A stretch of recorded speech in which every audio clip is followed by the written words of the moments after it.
அண்மைச் செய்தியாக பார்த்து வருகிறோம். கோவை மாவட்டம் இலுப்பாளையம் பகுதியில் பள்ளி தலைமை ஆசிரியரை ஆசிரியர் ஒருவர் தாக்கிய சம்பவமானது நிகழ்ந்துள்ளது. மதுபோதையில் பள்ளிக்கு வந்ததை தட்டி கேட்டதால் தலைமை ஆசிரியரை சரமாரியாக ஆசிரியர் தாக்கியுள்ளனர். இதுகுறித்தான கூடுதல் விவரங்களை வழங்குவதற்காக எமது செய்தியாளர் ஞானசேகரன் இணைப்பில் இணைகிறார். ஞானசேகரன் வணக்கம். இது குறித்தான கூடுதல் விவரங்கள் என்ன? வணக்கம் பவித்ரா. கோவை மாவட்டம் மேட்டுப்பாளையம் மற்றும் திருமுகை இலுப்புப்பாளையம் கிராமத்தில் உள்ள அரசு உயர்நிலை பள்ளியில் ஆசிரியராக உள்ள பெரியசாமி மது அறிந்துவிட்டு போதையில் பள்ளிக்கு வருவதோடு மாணவர்களிடம் சக ஆசிரியர்கள் பணியாளர்களிடம் தகராறு செய்து வந்து கொண்டிருந்தது இருக்கிறார். புகாரின் அடிப்படையில் சம்பந்தப்பட்ட ஆசிரியரை மேட்டுப்பாளையத்தில் உள்ள ஒரு பள்ளிக்கு பணியிட மாறுதல் செய்ய உள்ளார்கள்.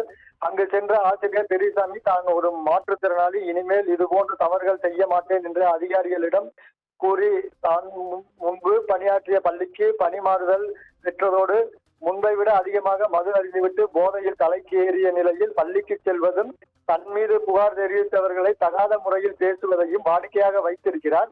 இதை அறிந்த பள்ளி தலைமை ஆசிரியர் முறையாக பாடம் எடுக்க வேண்டும், இல்லை என்றால் புகார் தெரிவிப்பேன் என்று கூறியதாக பள்ளி தலைமை ஆசிரியரை அடித்து உதைத்ததோடு தகாத முறையில் பேசியிருக்கிறார். இது அப்பகுதியில் மாணவர்கள் மற்றும் பெற்றோர்கள் மத்தியில் அதிர்ச்சியை ஏற்படுத்தியோடு சம்பந்தப்பட்ட ஆசிரியர் பணி நீக்கம் செய்ய வேண்டும் என்றும் அப்பகுதி பொதுமக்கள் வேண்டுகோள் வைத்துள்ளனர்.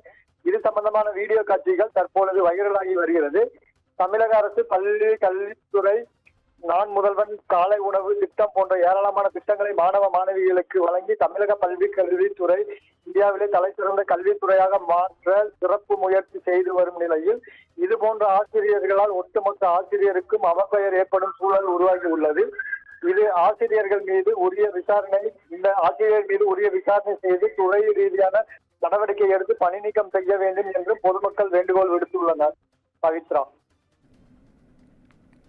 கூடுதல் விவரங்களுக்கு நன்றி ஞானசேகரன்.